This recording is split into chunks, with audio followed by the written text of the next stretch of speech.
नमस्कार साथियों, मेरे YouTube चैनल मैथ्स समाधान में आप सभी का फिर से एक बार स्वागत है। आज जैसा कि आप देख पा रहे हैं, हम कक्षा 8वीं के अध्याय 5 वृत्त एवं उसके अवयव के बारे में जानकारी हासिल करेंगे। और इस दौरान हम जिन बिंदुओं पर चर्चा करेंगे उनमें शामिल है सबसे पहले वृत्त की परिभाषा।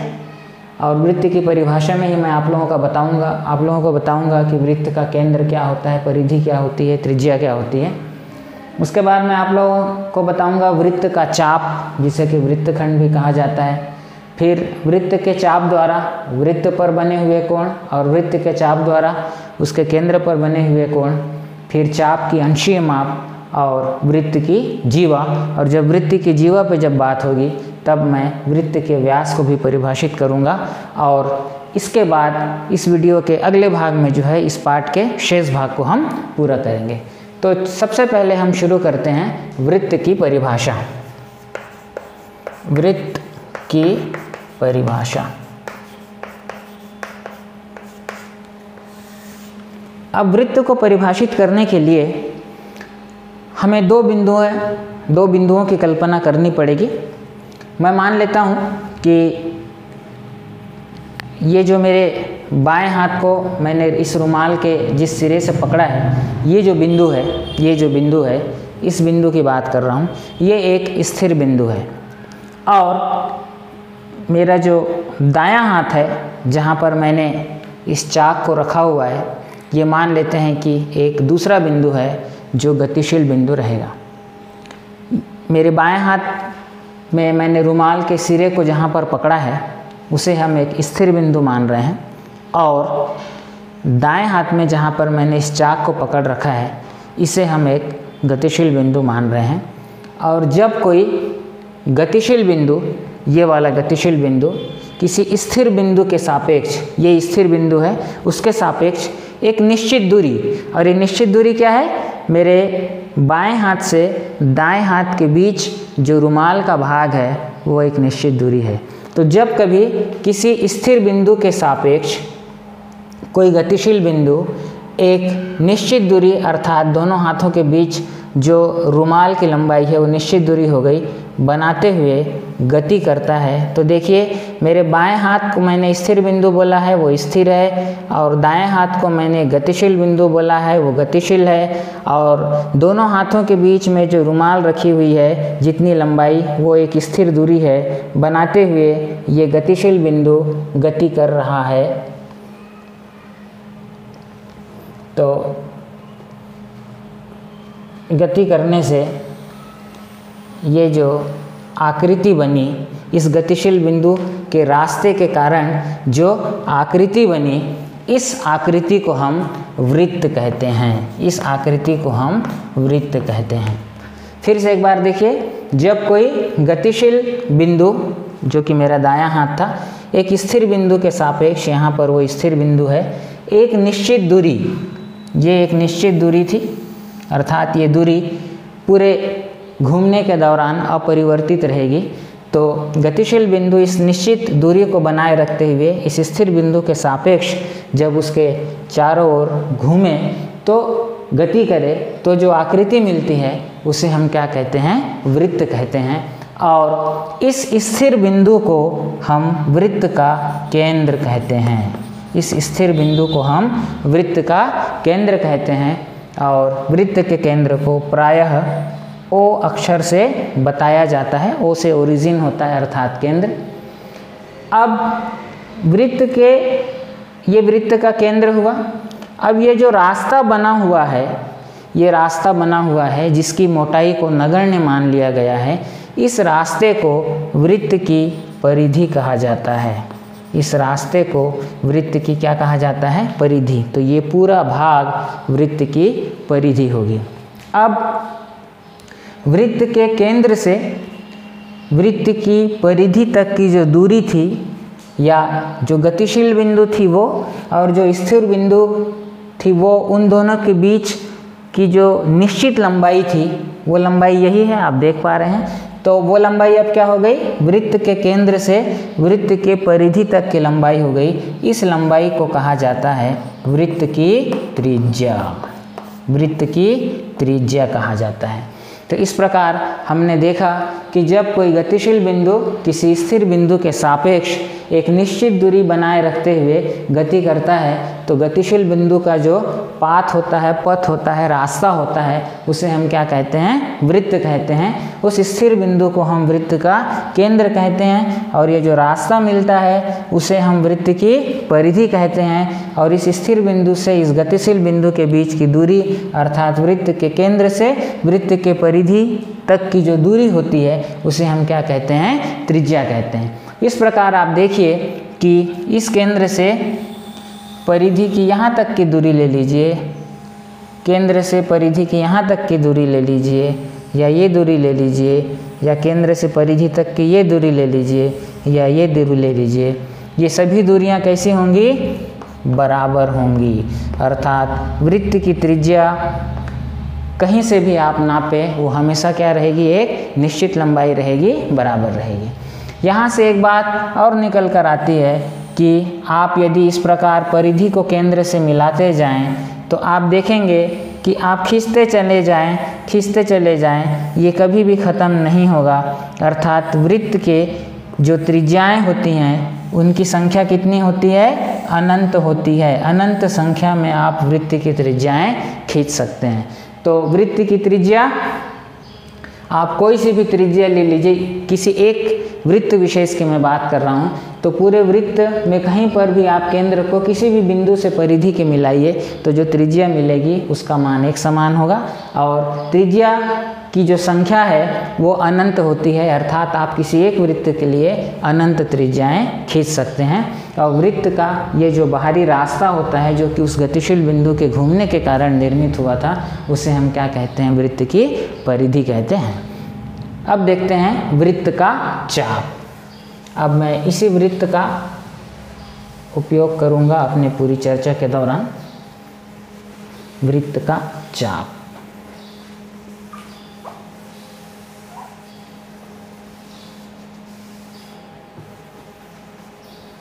वृत्त का चाप या वृत्त खंड। अब देखिए ये एक वृत्त है आपके पास, यहाँ पर वृत्त का केंद्र है और ये वृत्त की क्या है, परिधि है। अब हम इस वृत्त की परिधि पर ध्यान रखिएगा, ना परिधि के भीतर की बात कर रहा हूँ ना परिधि के बाहर की बात कर रहा हूँ। वृत्त की परिधि पर हम कहीं पर भी दो बिंदु लेते हैं। मान लीजिए वृत्त की परिधि पर मैंने यहाँ पर एक बिंदु लिया ए और यहाँ पर एक दूसरा बिंदु लिया मैंने बी। तो ये जो परिधि का ये जो भाग होगा ये कहलाएगा चाप। ये क्या कहलाएगा, चाप कहलाएगा।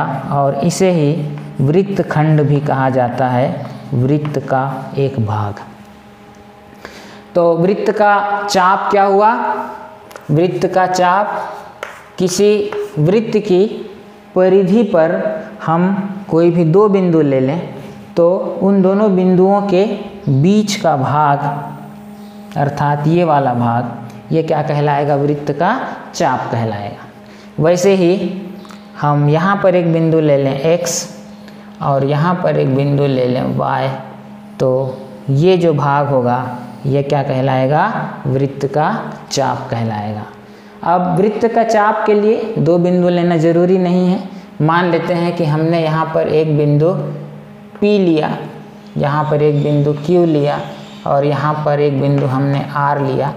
तो P से Q होते हुए R तक का हिस्सा जो होगा वो भी क्या कहलाएगा, वृत्त का चाप कहलाएगा या वृत्त खंड कहलाएगा। तो इस प्रकार हमने देखा कि वृत्त की परिधि पर सामान्य तौर पर यदि हम दो बिंदु ले लें तो उन बिंदुओं के बीच का जो भाग होता है वो वृत्त का चाप कहलाता है। अब वृत्त के चाप को प्रदर्शित करने का एक अपना गणितीय तरीका है। तो हम मान लेते हैं कि ये बिंदु A है और ये बिंदु B है। तो ये क्या हो गया, चाप AB हो गया। तो इसे हम लिखेंगे चाप AB और गणितीय रूप में हम इसे लिखेंगे ऐसे, चाप का चिन्ह बनाया हमने और चाप AB। अब जैसे ही हम एक चाप निर्मित करते हैं तो वहाँ पर एक चाप और बन जाता है, 2 चाप निर्मित हो जाते हैं एक चाप के निर्माण के साथ ही। इसमें से एक चाप जो है या पहला भाग जो है वो कहलाता है लघु चाप, और जो दूसरा भाग कहलाता है वो कहलाता है दीर्घ चाप। आपको यहाँ ध्यान रखना है कि चाप को हम वृत्तखंड भी कहते हैं, लेकिन जो अत्यधिक प्रचलन में है वो शब्द है चाप। तो ये कैसे होता है लघु चाप और दीर्घ चाप, देखिए। वृत्त का केंद्र हुआ, हमने वृत्त की परिधि पर 2 बिंदु लिए A और B। तो ये जो चाप हुआ ये शेष वृत्त की तुलना में छोटा है। आप देखिए ये चाप इतना बड़ा है, बचा हुआ वृत्त क्या है, काफ़ी बड़ा है इसकी तुलना में।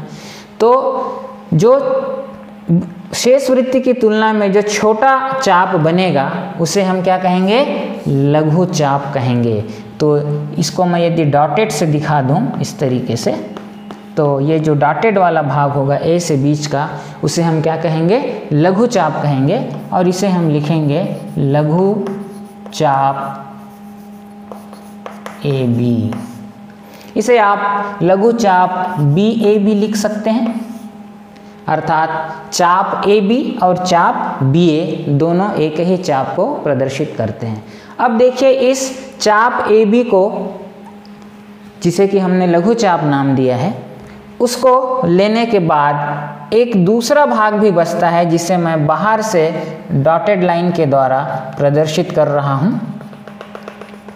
ये वाला भाग, वृत्त का ये वाला भाग जो इस डॉटेड लाइन के साथ साथ है, B से लेके यहाँ तक का भाग या A से लेके यहाँ तक का भाग, ये भी एक चाप है। आप देखिए, आप यदि इस तरफ से देखेंगे तो वृत्त की परिधि पर हमने एक बिंदु लिया A और दूसरा बिंदु हमने क्या लिया, B। तो ये भी क्या है, परिधि का भाग है, वृत्त का खंड है। तो चूंकि ये वाला चाप जो है पहले वाले चाप की तुलना में, जिसे हमने लघु चाप नाम दिया था, क्या है, बड़ा है, इसीलिए हम इसे क्या कहेंगे, दीर्घ चाप कहेंगे। क्या कहेंगे, दीर्घ चाप। और इसे हम लिखेंगे दीर्घ चाप AB या दीर्घ चाप BA।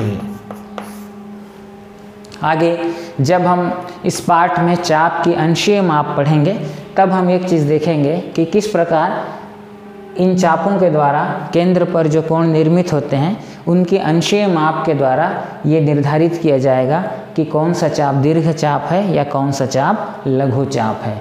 तो आपने देखा कि वृत्तखंड या वृत्त का चाप क्या होता है, वृत्त की परिधि पर यदि हम 2 बिंदु लें तो उन 2 बिंदुओं के बीच का भाग जो है वृत्त का चाप कहलाता है। और एक चाप के बनाते ही ऑटोमेटिक एक चाप और निर्मित हो जाता है।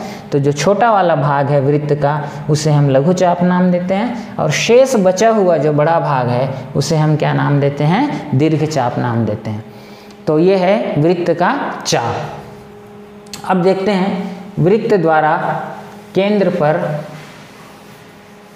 बना कोण और वृत्त द्वारा वृत्त के किसी बिंदु पर बना हुआ कोण।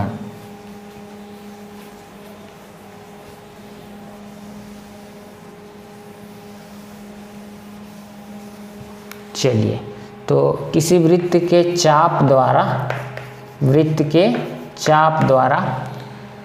वृत्त पर बना कोण, वृत्त पर से तात्पर्य है वृत्त की परिधि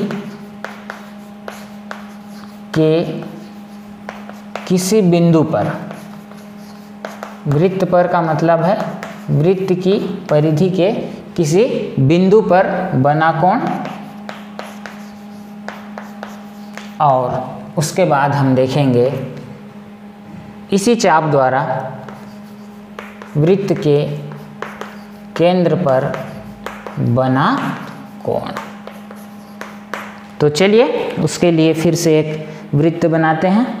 इसी बहाने बच्चों को जो है ये रिवाइज भी हो जाएगा। ये स्थिर बिंदु लिया मैंने ये गतिशील बिंदु ली मैंने, दोनों के बीच एक स्थिर दूरी बनी हुई है और ये गतिशील बिंदु जो है उस स्थिर बिंदु के सापेक्ष क्या कर रहा है, घूम रहा है। यहाँ थोड़ी दिक्कत होती है और ये पूरा उसने एक चक्कर पूरा किया तो जो आकृति मिली वो क्या हो जाएगी, वृत्त।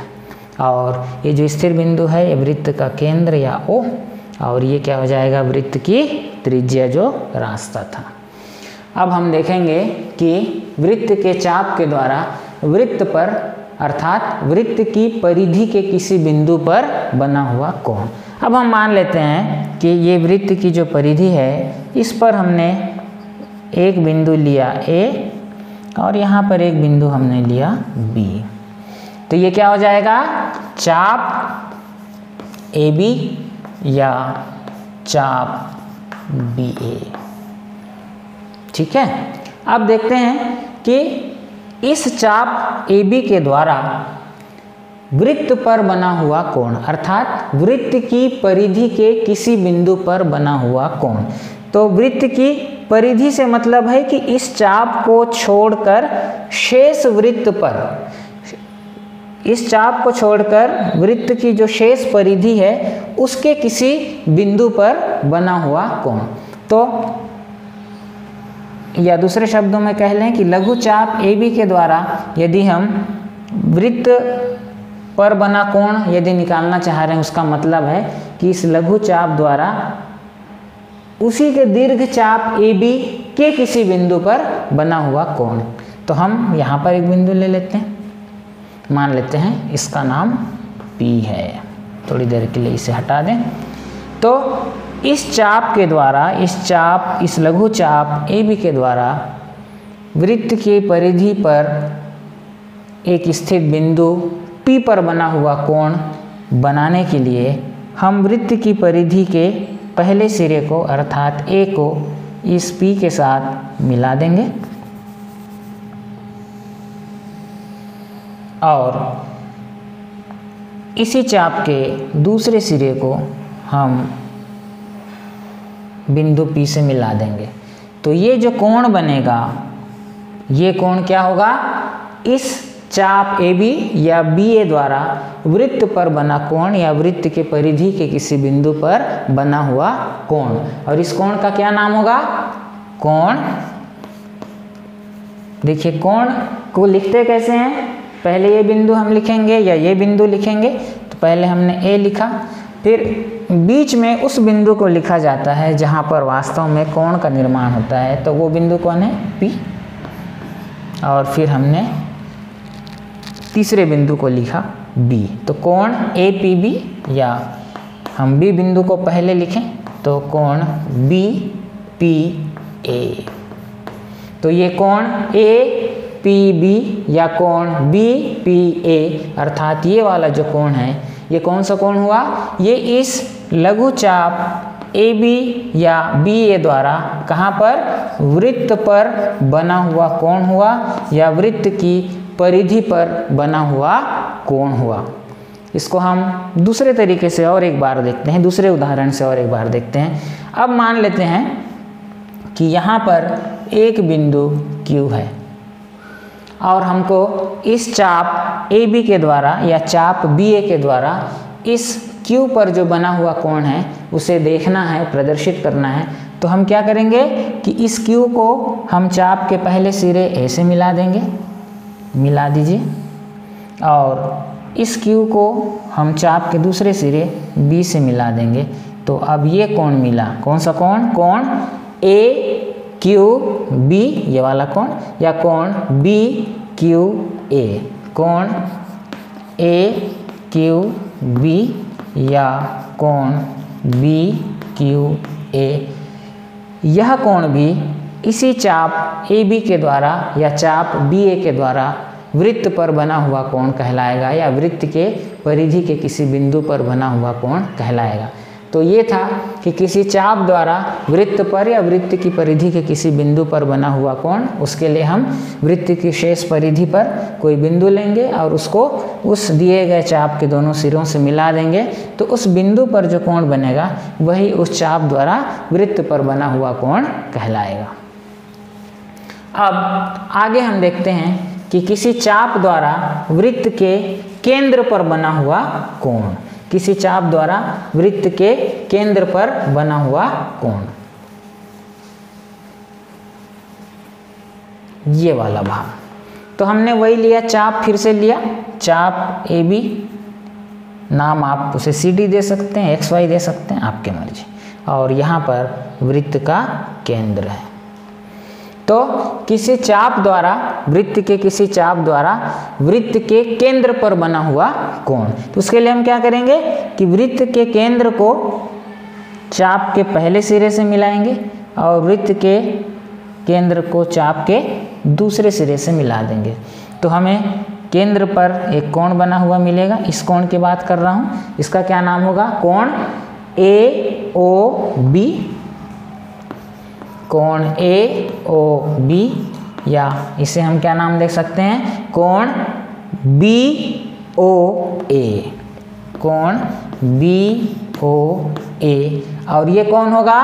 ये कोण होंगे चाप AB, ये अंडरस्टूड रहेगा, इसे हम क्या मान सकते हैं? चाप BA भी मान सकते हैं, ठीक है। तो चाप AB द्वारा वृत्त के केंद्र पर बना कोण। तो क्या किया हमने?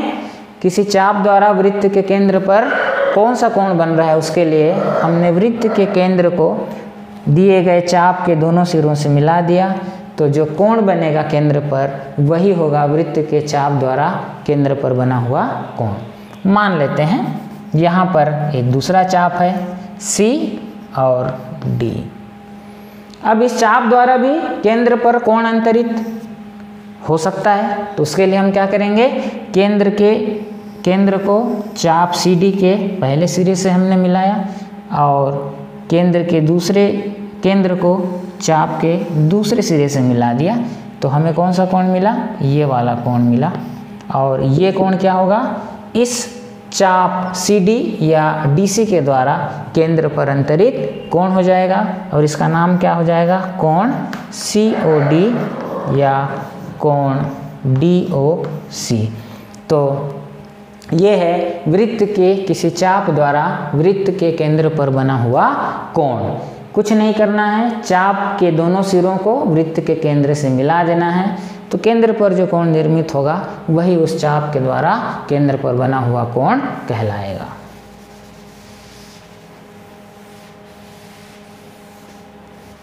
अब आगे हमें देखना है चाप की अंशीय माप, चाप की अंशीय माप। अब जैसे हम किसी रेखाखंड को मापते हैं तो हम किसी रेखाखंड को मिलीमीटर में या सेंटीमीटर में का उपयोग करके उसकी लंबाई को लिख देते हैं। क्यों ऐसा कर पाते हैं? क्योंकि वो सीधा होता है रेखाखंड। लेकिन चाप की स्थिति में आप देखिए क्या होगा। अब आप चाप को लीजिए, ये जो एक चाप है, ठीक है, ये चाप। तो किसी चाप को मापने के लिए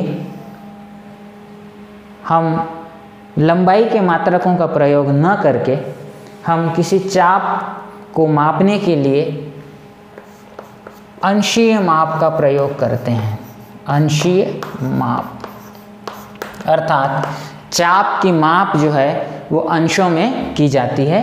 और चाप की अंशीय माप क्या होती है? देखिएगा, किसी वृत्त के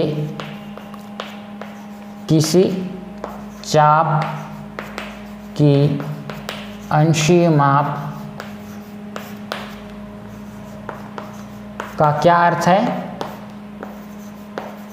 का अर्थ है उस चाप द्वारा वृत्त के केंद्र पर बने कोण की माप, किसमें? अंशों में। तो किसी वृत्त के चाप के अंशीय माप का तात्पर्य है उस चाप के द्वारा वृत्त के केंद्र पर जो कोण बनेगा, हमने अभी देखा चाप के द्वारा वृत्त के केंद्र पर कोण बनता है, उस कोण की अंशों में जो माप होगी वही उस चाप की अंशीय माप कहलाएगी। तो अब आप देखिए ये एक वृत्त है, इसका ये केंद्र हो गया O, हम मानते हैं यहाँ पर एक चाप है XY, ठीक है। तो इस चाप XY के द्वारा या चाप YX के द्वारा केंद्र पर अंतरित कोण या बना हुआ कोण कैसे निकालेंगे? हम केंद्र को पहले उस चाप के पहले सिरे X से मिला दिए, फिर केंद्र को हम चाप के दूसरे सिरे Y से मिलाए, तो केंद्र में जो कोण बना वो ये कोण बना, और यही कोण अर्थात कोण XOY या कोण YOX, कोण XOY या कोण YOX, ये हुआ इस चाप के द्वारा केंद्र पर अंतरित कोण या बना हुआ कोण। अब इस कोण की जो अंशीय माप होगी, इस कोण की जो अंशों में माप होगी, अंशों में माप होगी, वही इस चाप की अंशीय माप कहलाएगी। तो मान लेते हैं कि ये जो कोण बना है इसको यदि हमने नापा तो ये 35 अंश का निकला। कितने अंश का निकला? 35 अंश का निकला। तो ये कोण किस चाप के द्वारा बना हुआ था? इस लघु चाप XY के द्वारा बना हुआ था। तो चाप XY का की अंशीय माप बराबर क्या हो जाएगी? उस चाप द्वारा केंद्र पर जो कोण बना है उस कोण की अंशों में माप। तो इस चाप द्वारा केंद्र पर जो कोण बना उसके अंशों में माप कितनी है? 35 डिग्री। तो इस चाप XY की अंशीय माप कितनी हो जाएगी? 35 डिग्री हो जाएगी, ठीक है। अब हम फिर से याद करते हैं कि ये चाप XY हुआ, तो ये लघु चाप हो गया। अब हमारे पास एक दीर्घ चाप भी इसी के साथ बन जाता है। ये जो डॉटेड लाइन से मैं बता रहा हूँ वृत्त की परिधि का वह बचा हुआ भाग जो उस चाप को हटाने के बाद आ रहा है, ये दीर्घ चाप XY भी तो बन रहा है ना, दीर्घ चाप XY। तो इस दीर्घ चाप XY के द्वारा भी केंद्र पर कोण बन रहा होगा, और वो कोण कौन सा होगा? देखिए हम O को इस दीर्घ चाप के एक सिरे से मिलाए और हम उसको दीर्घ चाप के दूसरे सिरे से मिलाए, तो ये वाला कोण बना, ये कोण बना, ठीक है। तो ये जो कोण बना ये दीर्घ चाप के द्वारा केंद्र पर बना हुआ कोण बना, और इसकी अंशीय माप अगर हम निकालना चाहेंगे तो कैसे निकालेंगे? अगर ये 35 अंश है तो पूरे वृत्त का एक चक्कर लगाने पे कितने अंश होते हैं? 360 अंश होते हैं। तो इस लघु चाप के द्वारा कितने अंश का कोण बना हुआ था? 35 अंश का। तो ये बचे हुए भाग को यदि हम अंशों में नापेंगे तो कुल 360 अंश में ये 35 अंश को क्या करना पड़ेगा? घटाना पड़ेगा। तो हम घटा देते हैं, तो कितना आएगा? 325 अंश आएगा। तो ये जो कोण है इसकी माप कितनी हो गई? 325 अंश हो गए। तो दीर्घ चाप XY के द्वारा जो केंद्र पर कोण बना वो कितने अंश का बना? 325 अंश का बना। अर्थात दीर्घ चाप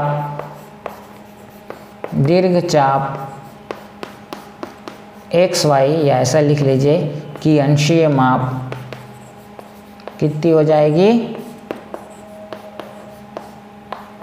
325 अंश हो जाएगी। और इसको हमने कैसे निकाला? कुल एक चक्कर लगाते हैं तो वृत्त के कुल कोण कितना हो जाता है? केंद्र पर अंतरित कोण 360 अंश, उसमें हमने लघु चाप के द्वारा केंद्र पर अंतरित कोण 35 अंश को क्या कर दिया? घटा दिया। तो हमें कितना मिला? 325 अंश मिला। तो वो दीर्घ चाप के द्वारा केंद्र पर अंतरित कोण हुआ। तो ये था चाप द्वारा वृत्त पर और वृत्त के केंद्र पर बने हुए कोण और साथ में चाप की अंशीय माप। अब हम देखते हैं वृत्त की जीवा। वृत्त की जीवा।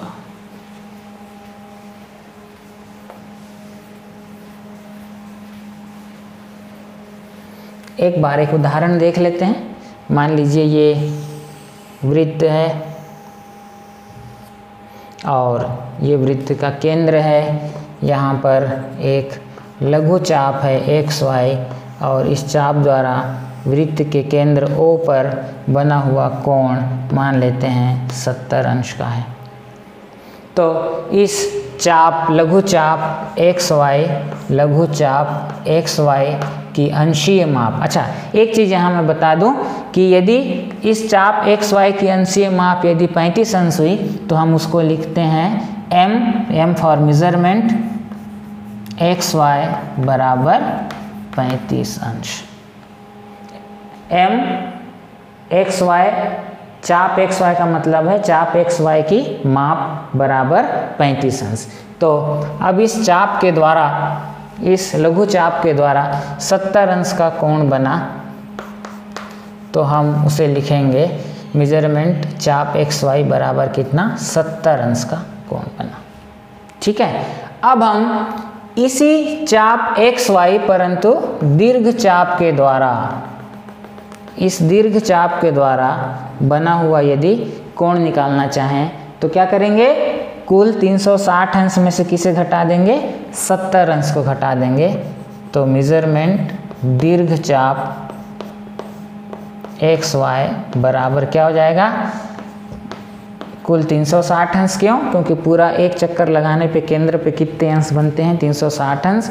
और इस लघु चाप के द्वारा बने हुए कोण को हटा दीजिए। कितने अंश का है? 70 अंश का है। तो हमें कितना मिलेगा? 290 अंश मिलेगा। अर्थात ये भाग जो है कितने अंश का हुआ? 290 अंश का हुआ। और ये 290 अंश इस दीर्घ चाप XY के द्वारा बना हुआ है, इसलिए दीर्घ चाप XY की माप कितनी की अंशीय माप कितनी हो जाएगी? 290 अंश। अब देखते हैं वृत्त की जीवा और उसी के साथ वृत्त का व्यास।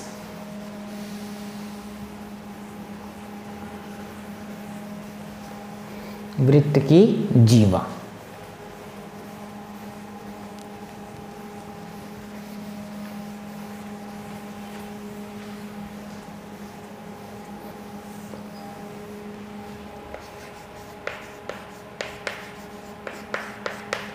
वृत्त की जीवा। अब ये एक वृत्त है, ये वृत्त है, ये वृत्त है, ये वृत्त का केंद्र हो गया। अब वृत्त की परिधि पर हम दो बिंदु लेते हैं। वृत्त की परिधि पर हम दो बिंदु लेते हैं और इसको सीधे मिला लेते हैं। तो हमको एक मान लीजिए वृत्त के परिधि पर ए भी दो बिंदु थे, इनको हमने मिला दिया एक रेखाखंड के द्वारा। तो हमें क्या मिला? ये एक रेखाखंड ए भी मिला।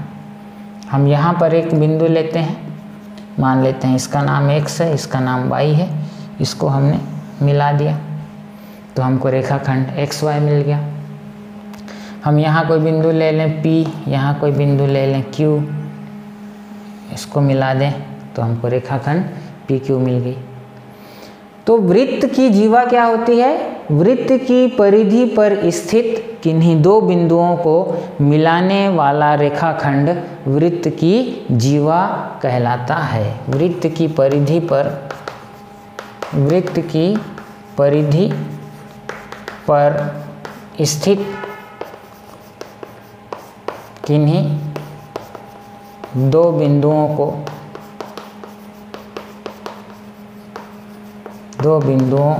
को मिलाने वाला रेखाखंड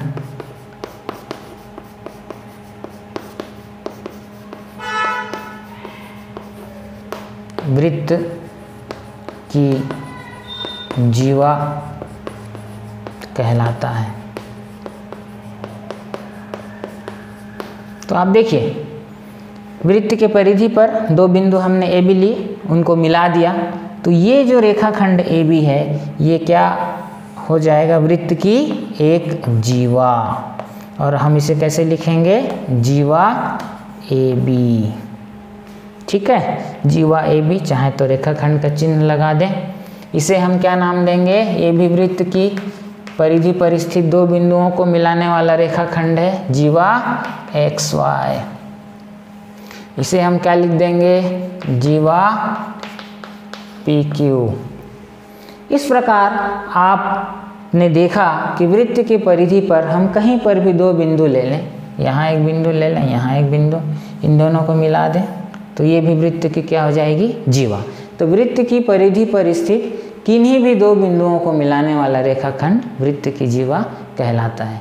आप यहाँ एक बिंदु ले लीजिए, यहाँ एक बिंदु ले लीजिए, क्या होगा, दोनों को मिला दिए, क्या मिल जाएगी, वृत्त की जीवा। इस प्रकार हम यहाँ से शुरू करें खींचते, यहाँ एक बिंदु लिया, जीवा, यहाँ एक एक बिंदु लिया, मिला दिए, जीवा, यहाँ एक बिंदु लिए, यहाँ लिए, जीवा, ये जीवा, यहाँ एक बिंदु लिए, यहाँ एक बिंदु, जीवा, जीवा, जीवा। ऐसे करते करते करते एक जीवा हमको ऐसे मिलेगी, ऐसी मिलेगी जो वृत्त के केंद्र से होकर गुजरेगी। इस जीवा की बात कर रहा हूँ जो वृत्त के केंद्र से होकर गुजरेगी। तो वृत्त की एक ऐसी जीवा जो वृत्त के केंद्र से होकर गुजरे, वो वृत्त की सबसे बड़ी जीवा होती है। वृत्त की वह जीवा जो वृत्त के केंद्र से होकर गुजरे, वो वृत्त की सबसे बड़ी जीवा होती है, और वृत्त के इस सबसे बड़ी जीवा को ही हम वृत्त का क्या कहते हैं, व्यास कहते हैं। अब देखिए, ये जीवा यहाँ से निकली और वृत्त के केंद्र से होते हुए चली गई, तो ये जो जीवा होगी वो वृत्त का क्या होगी, व्यास। वृत्त का क्या होगा, व्यास होगा। ठीक है, और यह जीवा जो जिसे कि हम वृत्त का व्यास कह रहे हैं, वो किसी वृत्त की सबसे बड़ी जीवा होगी। वो इसी तरीके से नहीं बनेगी। आप यहाँ एक बिंदु लीजिए और वृत्त के केंद्र से गुजरते हुए एक जीवा खींच दीजिए, तो यह भी क्या होगी, वृत्त के शेष जीवाओं में सबसे बड़ी जीवा होगी जो कि केंद्र से गुजर रही है, और यही जीवा वृत्त की कैसी होगी, सबसे बड़ी जीवा होगी। और जब भी ऐसी कोई जीवा रहेगी जो वृत्त के केंद्र से होकर गुजरेगी, वो क्या नाम से जाना जाएगा, व्यास के नाम से जाना जाएगा। तो हम वृत्त की जीवाएं खींच रहे थे, रास्ते में हमको वृत्त की एक ऐसी जीवा मिली जो सबसे बड़ी थी, हमने उसे व्यास नाम दे दिया। फिर खींचते चले जाइए, खींचते चले जाइए, और आप देखेंगे कि आप अनंत संख्या में वृत्त की जीवाएं खींच सकते हैं। इस प्रकार वृत्त के जीवाओं की संख्या कितनी होती है, अनंत होती है। वृत्त की जीवाओं की संख्या क्या होती है, जीवाओं की संख्या अनंत होती है। अर्थात आप ये नहीं बोल सकते कि किसी वृत्त में 1000, 2000 या 50,000 जीवाएं होंगी। किसी वृत्त में अनंत जीवाएं होती हैं, क्योंकि आप खींचते रहिए, कहीं भी दो बिंदु लीजिए, एक आपको जीवा मिलेगी, और इस कारण आपको वृत्त की अनंत जीवाएं मिलेंगी। हमको ये जानना है, जो सबसे महत्वपूर्ण बात है, कि वृत्त की वो जीवा जो कहाँ से गुजरती है, केंद्र से गुजरती है। वृत्त की वो जीवा जो केंद्र से गुजरती है, वो वृत्त की कैसी जीवा होगी, सबसे बड़ी जीवा होगी, और उस जीवा को क्या नाम दिया गया है, व्यास नाम दिया गया है। तो वृत्त की अनंत जीवाएं, और जो जीवा वृत्त के केंद्र से होकर गुजरती है, वो वृत्त की सबसे बड़ी जीवा, और उसी सबसे बड़ी जीवा को हम क्या कहते हैं, व्यास कहते हैं। अर्थात वृत्त की सबसे बड़ी जीवा का क्या नाम है, वृत्त का व्यास, और उसकी क्या विशेषता है, वो वृत्त के केंद्र से होकर गुजरती है। अब हम वृत्त की त्रिज्या पहले ही जान चुके हैं, और हम वृत्त का व्यास भी अभी जाने, तो हम चलते चलते देख लेते हैं वृत्त के व्यास, वृत्त की त्रिज्या और व्यास में संबंध। वृत्त की त्रिज्या और वृत्त के व्यास में क्या संबंध होता है। तो ये एक वृत्त है और ये वृत्त का केंद्र है, ठीक है। तो हमने उस जीवा को लिया जो वृत्त के केंद्र से होकर गुजरेगी, तो हमने एक जीवा ली जो वृत्त के केंद्र से होकर गुजरी, मान लेते हैं इस जीवा का नाम है AB। तो जो वृत्त की जीवा केंद्र से गुजरती है वो क्या हो जाएगी, व्यास। तो AB जो है वो क्या है, व्यास है। अब आप देखिए, जब हमने वृत्त की परिभाषा पढ़ी और जब हमने वृत्त के केंद्र को परिभाषित किया तो हमने क्या कहा था कि वृत्त के केंद्र से वृत्त की परिधि पर स्थित किसी बिंदु तक, वृत्त के केंद्र से वृत्त की परिधि पर स्थित किसी बिंदु के बीच की जो दूरी होती है, यानी इस दूरी की बात मैं कर रहा हूँ, यहाँ से केंद्र से लेके इस बिंदु तक की दूरी, उसे हम क्या नाम देते हैं, त्रिज्या। तो अगर ये वृत्त का केंद्र है तो OB वृत्त की क्या हो गई, त्रिज्या हो गई, वृत्त के केंद्र से परिधि के बीच की दूरी। अब यहाँ पर देखिए O और A के बीच की दूरी के बारे में हम विचार करें तो हम देखते हैं कि यह भी वृत्त के केंद्र से वृत्त की परिधि तक की दूरी है, या वृत्त के केंद्र से वृत्त की परिधि पर स्थित किसी बिंदु A के बीच की दूरी है। तो ये भी क्या हो जाएगी, त्रिज्या हो जाएगी। तो OAB क्या हो गई, त्रिज्या हो गई। तो अब देखिए AB बराबर क्या होगा, AB क्या है, व्यास है। अब AB को हम अगर दो टुकड़े में बांटें तो A से O यहाँ तक धन O से B। हमने क्या किया, AB को दो टुकड़ों में बांटा, यहाँ से यहाँ तक लिया AO और यहाँ से यहाँ तक लिया OB। तो AO या OA क्या है, त्रिज्या है, और ये OB भी क्या है, त्रिज्या है। तो इस त्रिज्या और त्रिज्या को हमने जोड़ दिया, जैसे हम x और x को जोड़ते हैं तो क्या मिलता है, 2 गुणित x। तो हमको क्या मिला, 2 गुणित त्रिज्या या 2 त्रिज्या मिली। और AB क्या है, वृत्त का व्यास है। तो यहाँ पर आप व्यास लिख दीजिए। इसका क्या मतलब निकला कि व्यास बराबर 2 गुणित त्रिज्या। ये एक बहुत ही महत्वपूर्ण निष्कर्ष है। जब तक आप गणित पढ़ेंगे इस निष्कर्ष की ज़रूरत पड़ती रहती है।